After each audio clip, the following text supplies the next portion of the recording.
My favorite thing to encourage people to do is immersion. I don't believe you have to move to the country that speaks the language in order to have full immersion.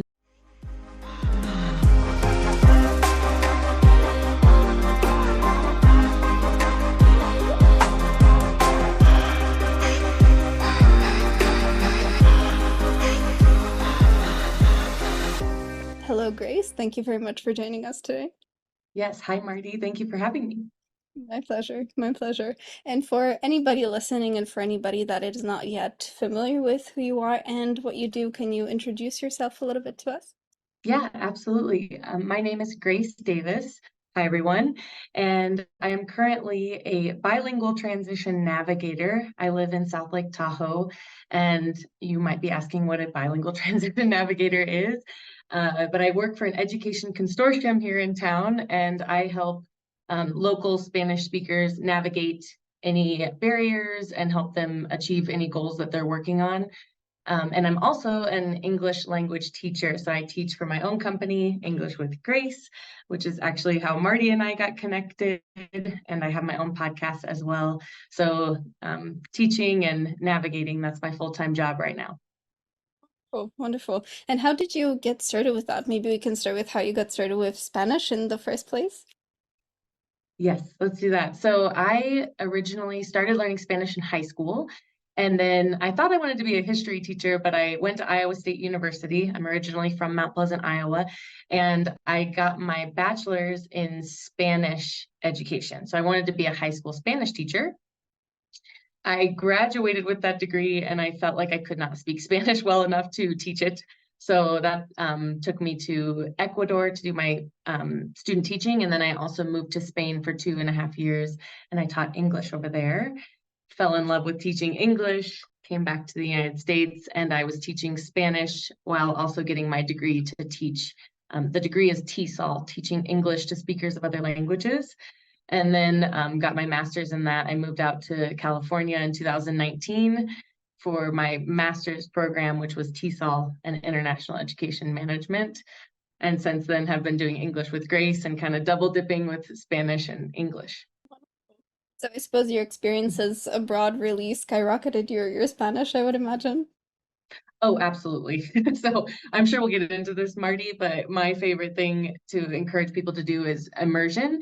I don't believe you have to move to the country that speaks the language in order to have full immersion, but my first year in Spain, I lived in a tiny, tiny town, Zafra, Extremadura in Spain, and hardly anyone spoke English. So I had to really push myself to make Spanish friends and just practice speaking the language as much as I could, make mistakes, the drill. And as you've said, we will get into that, but before we do, I do want to circle back a little bit to what you said with what you do with helping Spanish speakers really navigate the landscape of moving or I suppose at least finding their career in that English speaking world. How do you do that? How do you go about doing that? Yeah, that's a good question. So, fortunately, I work for an education consortium that is focused on personalized pathways and holistic case management. So, we really start with a one-on-one meeting, and I get to know the client and build the relationship. And then from there, I ask them what their goals are. So, are you learning English so that you can get a better job? Are you learning English because you want to improve your daily life here in the United States and make friends? Are you learning English because you want to go to a grad program? So, depending on what your goal is, then we tailor your academic or life plan to meet those needs. And then set the goal. So then how much time do you have to dedicate to English? How are you learning English? What's your favorite way? Everybody learns differently. So making sure that they are thinking about these things. And if watching TV is how you're going to learn a language, then watch watch a TV show in English with English subtitles. Or if you like listening to podcasts and going on a walk, listen to a podcast. Music and stuff like that. So, yeah, not to plug a podcast, but people really do like those podcasts. Um, so yeah, it just depends on the person, and I go from there. But I would say a big part of my job is relationship building, and then talking about how they learn best. How do you build rapport? How do you create that connection? Because I suppose this is something that a lot of people struggle with, especially with new people, with strangers that you've never really talked to before. And I suppose from your perspective, it's something that you've done and something that doesn't really create any issues for you, I would imagine. But for somebody that hasn't really done that a lot and that's in a new country, in a new environment, how do you create that atmosphere? Or what would you recommend maybe to anybody listening that is trying to make more friends, to talk to more people, to create those relationships, but they just don't know how to break that ice? Yeah, that's great. Okay, well then I'm going to speak from my experience when I moved to Spain, because I was probably at the B2 level, felt really, really embarrassed and really shy to speak the language. So what I liked to do was put myself in situations I felt comfortable in. So for me, it's anything dealing with education. So meeting teachers at my school, rather than going and having lunch by myself. I was like, you need to go to the teacher's lounge. You need to go to the cafe and have a coffee and really just try to speak with these people, because you already have that education in common. And I find that if you're learning a language, a lot of it is, especially if you can talk about yourself or talk about something you're an expert in, that makes it easier for you to communicate because you already have that expertise. So then another thing I would always try to do was go out. They have like different clubs and stuff, especially if you're moving to a different country. Like when I was moving to Spain, I felt like it was really easy to find like after school groups where I could go and meet people. But here in the Mhm. United States, I'm trying to think of what I recommend for my clients to do if they want to like meet friends. And I don't know about Marty, where are you at right now? I forget where you're In located. Poland at the moment. You're in Poland. In Poland, do they have any apps? Like in the US, we have this app called Meetup, and you can go and meet up with people your age. Okay, so Yeah, I've we use that recommended here this too. to a few clients. Okay, you can use Meetup to go, like, let's say you like mountain biking. I'm in Tahoe, so there's a lot of outdoor sports. You can go to a group, meet up with a bunch of mountain bikers, and then build the connection from there. Or if you like yoga, you can go to a yoga class. I know it's difficult because you don't talk during yoga, but I have had luck meeting people before and after, or they'll have free events. So it takes effort. I'm not saying it's not difficult, but you have to be willing to put yourself out there. And I'm an extrovert, so yes, it's a little easier for me to do that, but it wasn't easy to feel comfortable making mistakes. And so I think finding spaces you feel comfortable in is the most important. That's a really good piece of advice, I feel, because I see that many people try to go into that, okay, I have to do all of these things and go to 50 different clubs and do, everything. I'm like, okay, just start with maybe one. That's gonna Yeah, that's gonna be a good start, and then build yeah, yourself up from there for sure. For sure, definitely. yeah. Absolutely. And I think, we start learning another language and it's almost like we expect ourselves to be different than we are in our native language. Mm. I'm like, no, if you're shy and an introvert in English, you're probably going to be that in Spanish. And it is interesting though, because you can take on these different identities. Some people are more extroverted in their second language or third language, but I think you have to give yourself some grace and make sure that you're, taking baby steps. It's okay to not just dive right in and, you're not going to dive right in and be fluent right away. So taking those actionable steps will help. Oh, get yourself some grace for sure. I like that. I like that. My boss always says that. He's like, excuse my language, but give yourself some grace. I'm like, good one. Love Mhm. that. Love that. And have you found that for yourself that you're more maybe extroverted, more introverted in Spanish than you are in English, or would you say that you're about the same person? No, I actually feel like at first, what really frustrated me about trying to learn Spanish was I'm such an extrovert that I just wanted to be able to speak as much and talk to as many people as I do in English. And so that that wall that I had for a little bit going from intermediate to advanced was really difficult. But I was like, well, you can, just take a step back for a second, be a little more introverted, listen more, that never hurts. But now I would say I'm just as extroverted as I would be in English. And I think the key was getting over making mistakes. I make mistakes in Mm. Spanish every day. I speak Spanish every day and I make mistakes every day. So I had to really get comfortable with you're not going to speak perfectly and just keep speaking. I really love that piece of advice, and I hear that from everybody, and I always say that myself, but I feel like you can never really hear that enough because I feel like it's No. such a deeply rooted fear of, oh, am I gonna make mistakes? Am I gonna say something wrong? Yes, you are, Mhm. but Yeah. that's okay. Yeah. I love the communication is key. And I Mm, think, I don't know when I got over that hump, but for a while I was like, oh, I have a degree in Spanish. I can't even speak correctly. And now, as a linguist and somebody who's studied teaching English, I'm like, yeah, most people don't speak correctly, and that's okay. And if your goal is to communicate, just communicate. And if somebody doesn't understand you, I'm sure they'll say, I don't understand, or can you repeat? So it's really just getting over the ego of wanting to be right and wanting to like say something perfectly, which language is a moving target. sure, for sure. And I really find that very ironic talking to a lot of people that it seems that a lot of non-native speakers have better vocabulary and better grammar than native speakers. And that always makes me laugh because they're like, "Oh, my English is terrible. I'm sorry." I'm like, "It's better than this guy's English, so don't Yeah. worry." Yeah. Today I taught a lesson on language learning, and we talked about the stages of language learning first. And my question was to reflect on, where were you at when you were a beginner, intermediate, advanced? And then where do you think you're at now?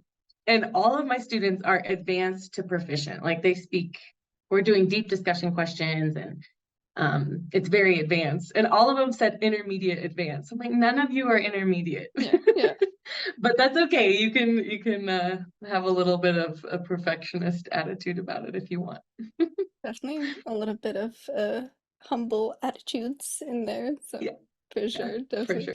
So I was wondering with what you do, like you said, coming back to again what you were talking about with helping people with their careers, would you say that that's mostly from the language perspective, maybe their resumes, maybe some interview preparation, or is it more so from the side of just getting accustomed to the culture to where you are and doing your thing on a daily basis as well? Yeah, good question. I would say it's actually both. Like, Okay. because we focus so much on the individual goal, I have people who are actively working in their career. And then yesterday I had somebody who needed help with resume and interview prep. And a lot of them, our our focus and intent, especially with English, is that learning a language is a skill, and we're building up this skill. So rather than teach somebody who's in, let's say, like the tourism industry is huge here in South Lake Tahoe, rather than teach them, let me give you an example. Um, well, travel would be a good one, but you don't want to teach them like farming vocabulary or vocabulary that is taught like from a textbook. You need Mm. to use the vocabulary and the grammar and the structures of English that they're trying to use and learn in their job. So we really focus on that type of immersion, which is another issue I have sometimes with Duolingo. I know it has served a lot of people well, but I don't need to know how to say the panda opened the fridge. Like, why would a panda be in the fridge? It doesn't make sense. So really focusing on getting in there and using the language that you use every day at work is what we focus on. And what would you recommend to anybody listening that does want to increase their vocabulary, like you said, focusing perhaps on what they do for work or just the daily things that they do? Do you recommend some particular styles of learning vocabulary? Anything that you've noticed that has been most effective for the people that you've worked with? Hmm. So I do have to, I want to ask you if you've heard of the program NGen, ENGEN. I don't think so. Okay, so we do, because I'm an education consortium, we do use two programs, NGen and Burlington English. Both excellent programs. I have to give them a quick plug because I am able to use those resources at my job. If they don't have access to that, what NGen and Burlington English do, they have a lot of activities focused around not just having a flashcard, looking at the word and memorizing it, but actually using it. And so when I was learning Spanish, what I would do, I had my little book, my little booklet, or now phones, like you can just put it in your phone as a note. But if I were to learn a new vocabulary word or see a new vocabulary word, I would write it down and then focus on that word for that week. And my goal is always to, as a learner, and then now helping my clients, try to use that vocabulary word in your life, and how would you use it? And then I think I heard this, I don't know if this is accurate, but somebody told me once that you have to hear a word or use it 14 times before it becomes part of your vocabulary. Yeah. And so then I was like, okay, I just gotta use this word as much as I can. And then once you can use it and teach it, that's my goal. If I can teach it to somebody, I know that word. So I would always try to figure out, hey, or share it with a friend, right? You probably have somebody who speaks the same language as you, who maybe is learning English, and you could say, hey, I learned this new word this week, and teach it to them. And that can be as quick as a WhatsApp audio if you use WhatsApp, or just a quick text message. So you can get creative with it. A good one. That's a good one to teach Yeah. it to a friend, because I was trying to imagine who would you teach it to, but like you said, a friend is Yeah. the perfect target. Yeah, absolutely. Nice. And do you do that yourself as well with Spanish? Do you have some friends that you, okay, hey, I learned this word today or something like that? Do you use that yourself as well? Yeah, I do. Actually, I met some really good friends while I was in Spain, and they were all learning Spanish. And since then, like when I went to grad school, I went to the Middlebury Institute in Monterey, all focused on languages and cultural competency. So a lot of my friends now are learning other languages. They might not be learning Spanish, but the ones who are, we have like a WhatsApp group, and we'll send like, hey, I heard this new word. Have you heard it? Um, and go from there. And then if it leads to a discussion, that's even better, because you like connect it to a memory, and it can help you memorize. So much more. And tell me, how do you deal with, whether personally or with the clients that you work with more idiomatic language? I find that a lot of people struggle with remembering idioms and phrasal verbs, and that's always everybody's pain of existence, I feel. So how do you deal with that yourself? Yeah, idioms and phrasal verbs, gotta love them. Idioms, we actually discussed idioms and slang in my class today. I think as a teacher, I try to, or like on the podcast, I try to use them so that my students just become more familiar with them. And then if I say it in class and I realize I said it, I'll type it in the chat, and then we'll have a conversation about it. But idioms are so difficult because they don't translate often from one language to another. So it's figurative language. But again, I think my go-to is always to try to have a discussion about it. But so let's say you're learning and you're not in a class, and I'm not your teacher, but you have to learn idioms. There's so many resources online and on YouTube where if you wanted to just learn some idioms, you can type English idioms related to a certain topic. You can ask ChatGPT, give me a list of idioms about the topic of travel. And then it's just going through, and like I said, kind of similar to the vocabulary, trying, not just memorizing it like flashcards, but actually trying to incorporate it into your vocabulary. And I want to go back to what you said about taking baby steps. Mm. You don't need to learn the whole list. Try to use one. And if it takes you a month to learn that one, you learned one more idiom than you did a month prior. So patience, patience and practice, I think, are my two words for that. For sure, for sure. Marty, can I ask you, do you have any idioms? Are a fun one, and I really try to practice them with students as much as I can. I know you've learned English, or what's your go-to for that? Well, the way that I personally very, very much like doing it is through a context, and I do realize that that's probably not the fastest way, and so a lot of people don't really like doing that because, oh, where's my progress? Where's my progress? But what I personally Yeah, very much loved was reading books and articles and listening to music, and I was like, oh, okay, that's interesting. I have zero idea what this means, and something that I hear very often and I can very, very much relate to is I understand all the words, but I still have no idea what I'm reading about, and that's so yeah, relatable. So I would say through yeah. through a context, because like you said, and I very, very much like the point that you made, that it creates some kind of emotional memory, that I can see the story, I can visualize what's going on, and then the idiom fits into that, and it's so much easier to remember if you have a genuine memory with it versus, like you Mhm. said, a list of 30 words, for example. Well, how on earth are you supposed to remember that? No way. Yeah, Like you said, using it in your daily life. And that's another thing that I see a lot of people struggling with, that I don't have people to practice with, or I don't have anyone to mhm. talk to.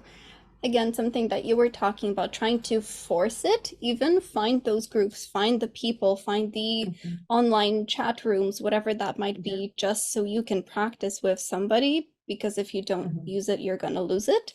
So Yeah. I would say very, very much so practicing it, using it, but finding a context for it, something that I very much like Mhm. doing.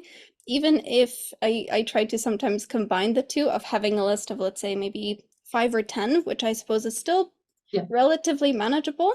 And then, okay, how Mhm. would you use that phrase in your work, for example, or how would you use that phrase in your conversation about your last holiday, for instance? And okay, I would use Right. it like this and this and blah blah blah, whatever that might be. And Mhm. that's a more of a fake way, I suppose, of creating that memory, but I suppose Mhm. it still counts. It's better than nothing. Yeah, no, absolutely. I think that's great. And you made me think of one more resource I want to share that is free. Have you heard of the app Hello Talk? Mhm. Okay, that one, I've done this before where I was learning Spanish and someone else wanted to learn English. So you match with people, and trying to match with people is a different conversation, but yeah, Yeah. I know you have to be careful and you got to be kind of picky about who you talk with. But if you do find somebody who's good and you feel comfortable chatting with them, you meet for 15 minutes, you speak in English, 15 minutes, you speak in Spanish. And then I would say, today I want to focus on this idiom. Can you give me some examples of when you would use Ooh, this in your daily life? And I had really, that's really good good. luck with that. And then, they're trying to learn English, so it's fun because most people are you're trying to help each other out. So Hello Talk was another one that really helped me. Yeah, I remember that there used to be, and I guess there still is a very similar app called Tandem, but I guess that turned very much into a dating app from what I heard from some people. So Did it? I Okay. guess not really something that I would recommend. Like you Yeah. said, you do Yeah. have to be careful, but it does And help. I It does help for sure. I always preface that. It's nice when you teach adults because I'm like, okay, we're all adults. You have to use your best judgment. If it feels like a dating app and someone's making you uncomfortable, you can absolutely decide not to talk to that person. And unfortunately, in this day and age, I think dating apps, they're so common that, yeah, it kind of starts to feel like, okay, I'm just trying to learn a language. I'm not trying to go on a date. Yeah. Hmm. But I love what you said, and I do very much want to reiterate that for anybody listening, that if you don't like somebody, you can just stop talking to them. And that's something that I've heard from so many people, like, oh, I've been talking to this person, but I don't know what to do. And we've just been focusing on that Yeah. other language and not on my language. Just don't talk to Yeah. them. That's okay. Yeah. Yeah, absolutely. Or I've had to say before, hey, we've done a lot of practice in English. Can we do a full 30 minutes in Spanish for me? If they say no, then it's like, okay, it was really nice to meet you. I have my own goals and I need to move on. You're practicing, not people pleasing and also your language. So it's great. Definitely. And that's a very important skill, I would say, assertiveness. Any tips or tricks on how you deal with that? Oh, wow. Like language learning, I think that's a lifelong journey for some people, myself included. I think that I had to actively start working on making sure that I'm not people pleasing. And so that takes practice. It really does. And it just comes back to if I remember why I'm here and what my goal is. So let's use Hello Talk as an example. I'm here to learn Spanish. In order to learn Spanish, I also have to help someone learn English. But the second that's not happening, then I need to be more assertive and just state my needs and my goal and say, hey, it's been really nice talking to you, but we're not spending as much time practicing Spanish as I would like to. Can we dedicate more time to that? And if not, that's okay. It was great to meet you. And then there's hundreds of people, thousands of people on that app. Um, and so it just comes down to making sure that you're getting your needs met too, right? Then that goes into more categories than just language learning. But I think for me, being more assertive comes from making sure that I'm also taking care of my goals and what I want to do.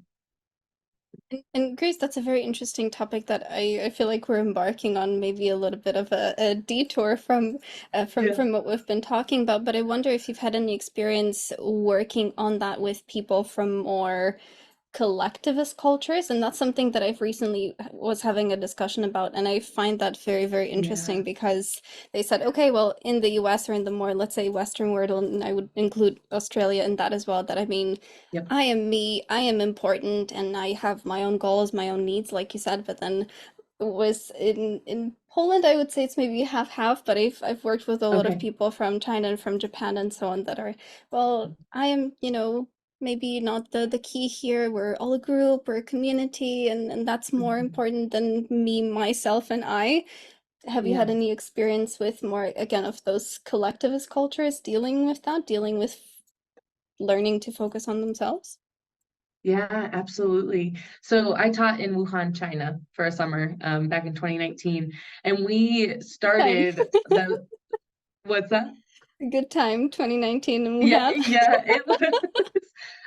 The timing was interesting, but it was right before. I think I came back in August of 2019, so that was really, really weird timing. But one of the things we talked about right away was collectivist versus Mm, individualist, culture, society. And the reason that we started talking about it was because I could not get them to talk in class. mm. Like I couldn't get them to do any, and in the US, we are all based on like group activities and, speaking activities and all this. And so then I was like, well, let's talk about something they're comfortable with. And I made it more about a cultural comparison for education in China, education in the US. And a lot of them told me, they're like, well, we struggle with this whole idea of individualist and, being people say more assertive, but let me see if I can form my thought here. Um, for me, it's just such a big part, and I'm so glad you raised this question. It's a big part of how I was raised. It's like, okay, well, you have to stand up for yourself. You have to be able to do these things, and it comes off as a confidence thing almost. But my recommendation for my students, because a lot of them are in China, is to, if you don't feel comfortable, you can also try to just have a conversation where you compare your culture. And so if we're going back to Hello Talk, let's say you're meeting somebody for the first time, you can propose like, hey, let's talk about our cultures first and like where you're from and how you feel comfortable learning a language and how you feel comfortable, like if you want to say standing up for yourself or goals like that. I think for me, I always fall back on conversation, which I know is difficult. But if you're willing to have the conversation and communicate that, then it doesn't feel as intimidating because you don't have to worry about hurting that person's feelings. You're just explaining, hey, in my culture, this is how we do this. And how do you do this in your culture? And it kind of starts not only a conversation, but a way to learn your language as well. And that's a really, I would say, perfect point because I feel like a lot of people struggle with expressing those truths, let's say, but then, Mhm. and I feel like a lot of people have that, oh, what will they think? What will they say? Will they think that I'm, I don't know, incompetent or whatever that might be? But that doesn't really ever happen. I feel like that's just in everybody's head for some reason. I don't know where Yeah, that comes from, but I mean, I don't why either. is that in your head? Yeah, yeah, I know. And again, we say this a lot in my classes, easier said than done. Indeed. I'm not saying these things aren't hard, but life is hard and it's a challenge, and learning a new language is one of the hardest things you'll do, but one of the most rewarding. And so if you can take those risks and just try to put yourself out there, you won't regret it. And what have you learned about yourself or about the world maybe through learning Spanish? Not just about the language that, oh, this, I don't know, grammar, vocabulary, but Mhm. about yourself, maybe any self-discoveries. Oh, so many. Yeah, I'll save you from my lesson on the subjunctive. That's a hard one for Spanish speakers. So yeah, I have lived in both Ecuador and Spain. And then since then have met, I mean, I think the biggest thing is it's just made my world so much bigger. So I don't know if you've heard the quote, if you speak more than one language, or it was a Spanish quote, so I'm trying to translate it. Um, if you speak two languages, you're worth two, was like the direct translation. And so I almost feel like, yes, I'm the same person, but I have these two identities and two worlds. Like I have two different worlds that I'm experiencing. And then inside the Spanish speaking world, there's how many different countries, how many different cultures. And so it just really opened my eyes to like how big the world really is. And, you know, being able to travel and meet all these new people and get all these different perspectives. And then we don't have to get into the Sapphire Whorf theory, but how it changes the way you see the world. Um, I, yeah, I don't know if I can give you a concise answer, but I definitely have changed. It has changed my perspective on many different things, opened my eyes to a lot of different opportunities and just ways of thinking. And that's still very Mhm. valuable answer. I would say, and that's something that I feel is very, very helpful for anybody listening, I would say, because I feel like we often forget, like you said, what at the very, very beginning, what your goal is and why you're learning in the first place. Because I feel like Mhm. very often when you get stuck in the grammar and the vocabulary and it almost feels like just a subject. And what you just said is, I suppose, the perfect eye-opening moment of, well, it's not just a language, it's a way to, like you said, broaden your world, to meet new Mhm. people, to Mhm. make new connections, maybe find a soul partner, Yeah. you never know. So I Yeah. suppose there's just so Yeah. much more to it than just the subject. Yeah. Marty, if I may, I think one of my biggest pet peeves right now with how we teach language is that we teach it like a content area, like you would teach history or you know, a subject, and it's a skill. So you need to be Hmm. using that skill and practicing it. And a big part of that is putting yourself out there. And I do want to spin that, and I very, very much like that you said putting yourself out there. I'd like to spin it into some of your experiences, and I read on your profile something that I found very, very interesting, and I'd love to hear more about it. You wrote that you co-chaired the Symposium on the World Languages Education Committee. What is that all about? Yeah, I love that I just plopped that one in there. See if anybody notices it. Yeah. So that was actually part of my grad school experience. And every year we have a symposium, basically a conference, and a fancier word for conference. And I was the co-chair during my final year of grad school. And we actually changed it. This is an interesting part of language and linguistics and the meaning and power of words, but it used to be called the foreign language FLEDS, foreign language. I forget what it standed for, but we had foreign language like conference basically. And we switched it to world languages because of the word foreign, foreign to who, what does that mean? So it's English foreign to you and Spanish is foreign to me, but we're all just, you know, learning world languages. So anyway, yes, Soul, I was a co-chair with my friend Cal Powers, and it was all about finding, and it was nice because I've traveled so much, finding different people to present on world languages. And this was through the lens, like through a critical lens of considering race, ethnicity, and world Englishes from all over, because English is spoken in more than just Canada, UK, Australia, and the United States. So yeah, it was really focused on that. And then it was online because it was during the pandemic. Um, but yes, I was the co-chair, so just responsible for getting people to submit proposals. We had to rate the proposals, putting the schedule together, getting volunteers, and putting on uh, basically a full conference online. And what would you say that you've learned Mhm. through that? That actually, I think, was one of the biggest learning curves in my graduate studies experience.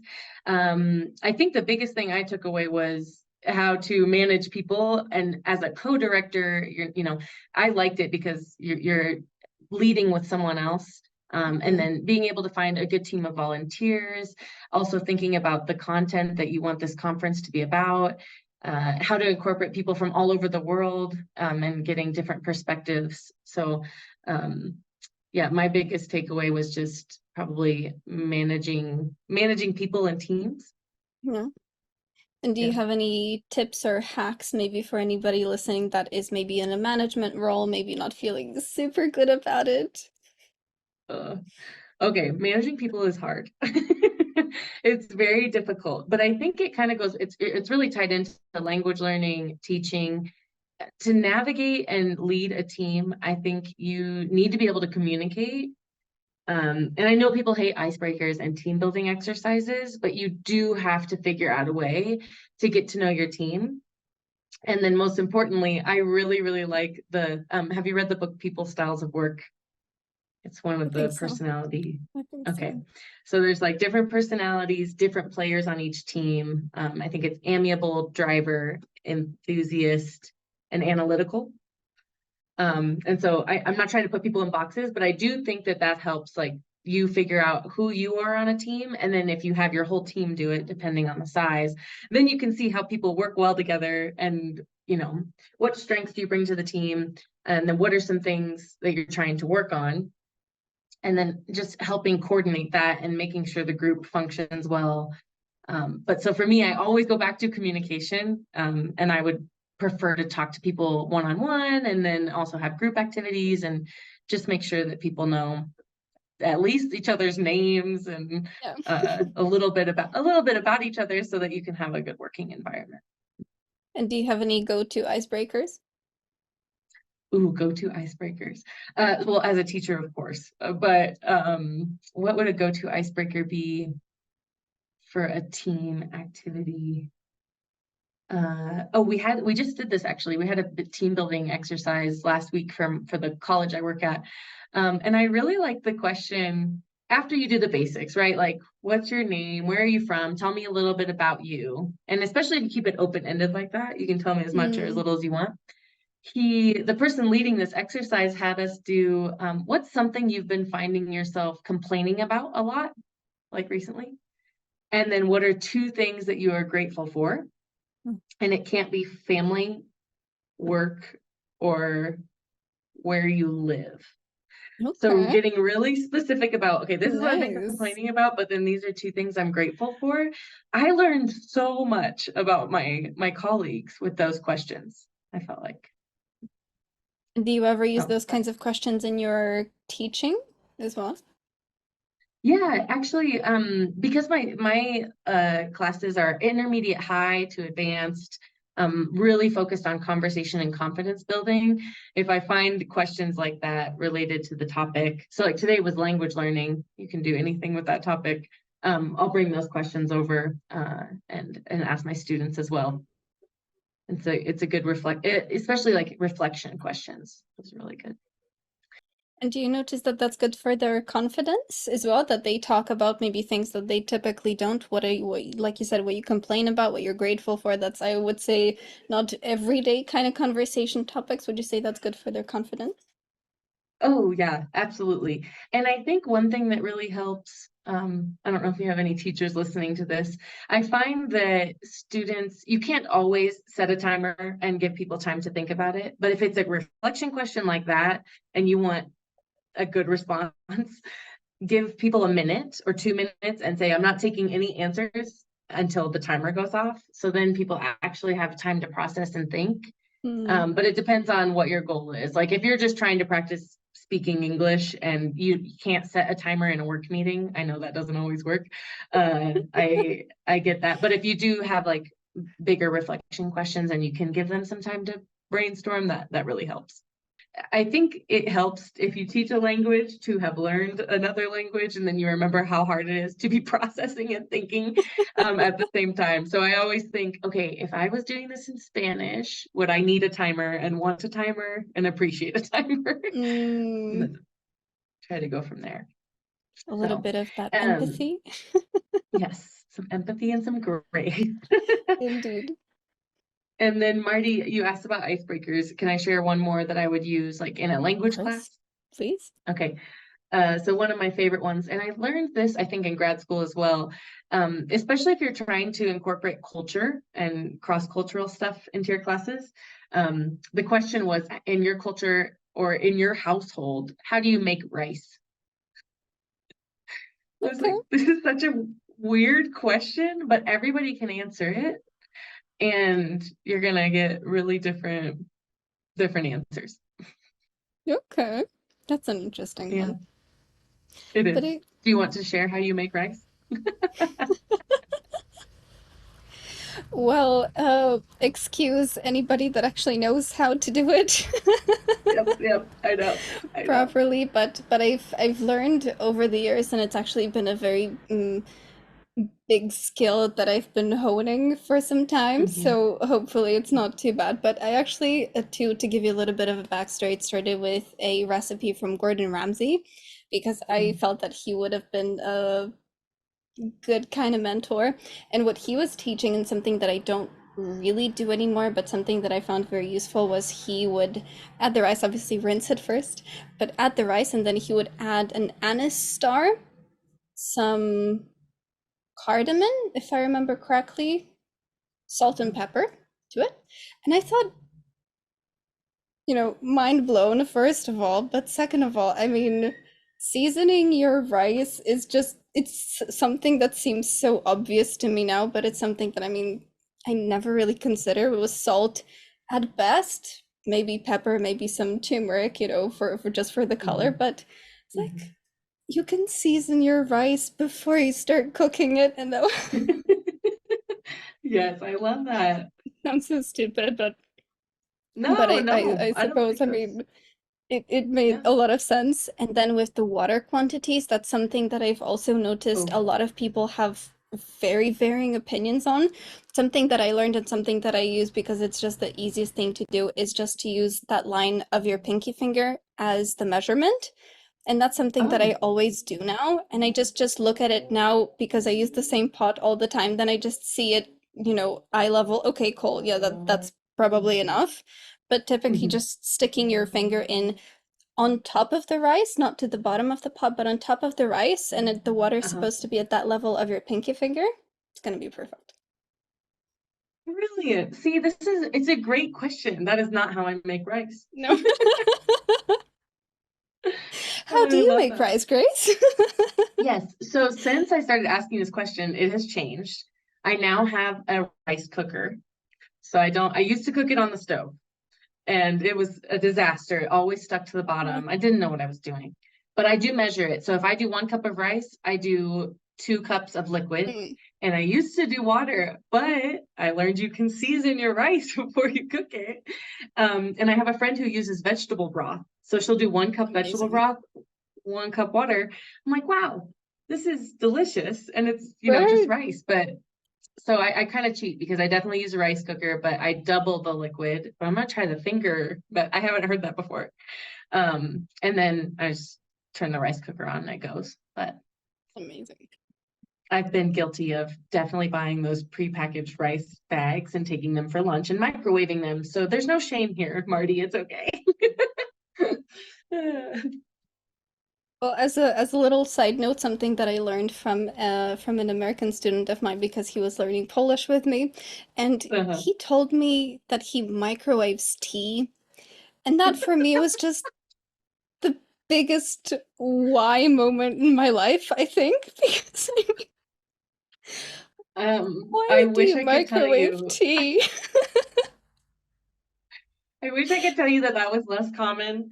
And I also wish I could tell you that I wasn't guilty of that. Since traveling, met a lot of my British and Irish friends, actually, friends anywhere else in the world. You use a tea kettle. But no, we absolutely have no shame microwaving our tea.